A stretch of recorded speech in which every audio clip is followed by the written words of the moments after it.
Bismillahirrahmanirrahim. Assalamualaikum and a very good morning to all of you. So today we are going to learn new topics regarding power and influence in the workplace. Before that, let's look into the learning objective first. So the first learning objective is to describe the dependence model of power as well as to identify the 5 sources of power. The second learning objective to discuss the 4 contingencies of power. So now is the meaning of power. When you look into this diagram, we can see that we use power in our daily life.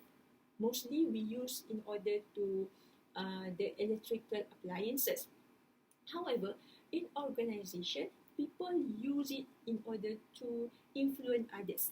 That's why the meaning of power is the capacity of individual, team, and organization to influence others in order to accomplish the organizational goals.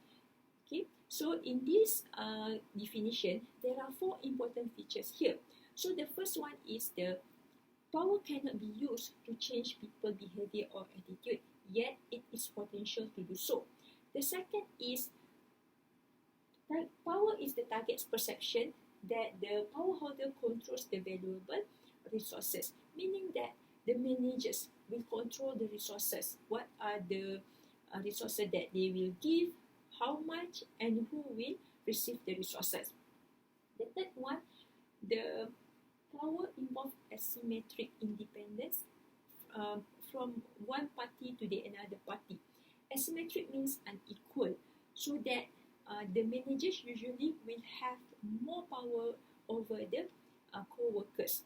However, co-workers also will have the power over the managers, which we call it as a countervailing power. We will look after this, what is countervailing power. And then the fourth features is requires a minimum level of trust. Basically, in any relationship, we know that we need to have a trust. So it is similar to organizational context. As a manager, he or she needs to give or put the trust to their co-workers in order to handle the project, go to the site, or and etc. in order to accomplish it. Okay, so this is the things that the relationship between the person A. Person A usually is the managers, and person B is the co-workers. So in this diagram, we can see that person B rely on the person A power in order to achieve his or her goal. Because one person A control the resources, so that means the managers can help or hinder the co-workers' goal. However, we should remind that person B also has the countervailing power. This is what I said just now. Countervailing power in terms of the skill. Okay, just now person A has the power. However, in order to person B to accomplish the work, they will use their expertise. So that's why person A will depend also to the person B or the co-workers. So this is what we call as countervailing power. Right? So in this power, we have the legitimate. We have the sources of power. So these 5 sources of power will affect the others. And then in between these, we have the contingencies of the situation. Okay, so we have 4 here. So we look into the sources first. So the first 3 sources is related to the position of the people, and the other 2 is related to the characteristic of the person or managers. Okay. So the first source of power is legitimate.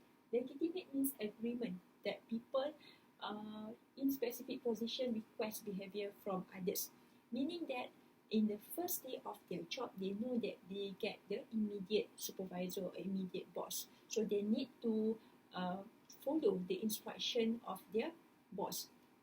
So usually in the legitimate power, we have the term, what we call it as zone of indifference. Zone of indifference is set of behaviors that individuals willing to engage at the other person request. That means they have the what we call the agreement. So this is the things that we the job scope that we do. And then the problem is mindless difference to authority. Because why? Because we as a co-workers, we know that we will be appraised by our boss, our managers. And in legitimate power also, we have the norm of reciprocity. Reciprocity means timbal balik. That means if we give something, so we also tend to get something, right? So this is the obligation to reciprocate favors. And the last one is information control. So in legitimate, the managers control the information. That's why information is the resources. So it will give the information to the right person only. The second source of power is the reward. So reward is ability to control the allocation to the people or to the co-workers. Okay, in organization we have the performance appraisal.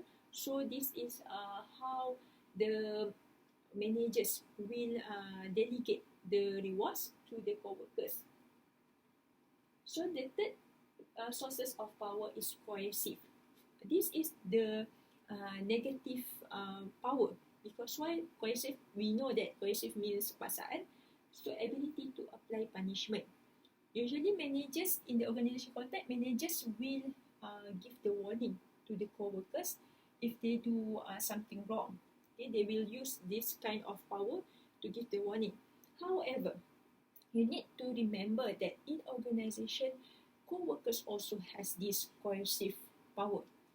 This can be in the form of peer pressure. They pressure their colleagues in order to do the work. And the fourth one is the expert. Okay, expert. When we say about the expert, definitely this kind of people have the knowledge, ability, and good attitudes. Okay, so that's why expert is get the power because they being people will refer to them. So expert is important to manage the uncertainties condition. In order to cope with these uncertainties, so there are three strategies. In the hierarchy one, this is the top one. The first one is prevention. For example, in manufacturing area, so we will prevent the machine from breakdown because we do not want to get delay in the production process. And then because these kind of people is expert, so we go into the second strategies, which is forecasting. So we forecast or we project what will happen in the future because they expert in that area. And the third one is absorption. Absorption means the team in the organization absorb or neutralize the problems that being happen. So that's why this is the least, the third strategies, the least one in the hierarchy. Okay. So in the last source of power is related to the referent. So referent is capacity to influence others through identification with respect for the power holder. Referent is the people who, what I can say that he or she has the expertise in his or her area.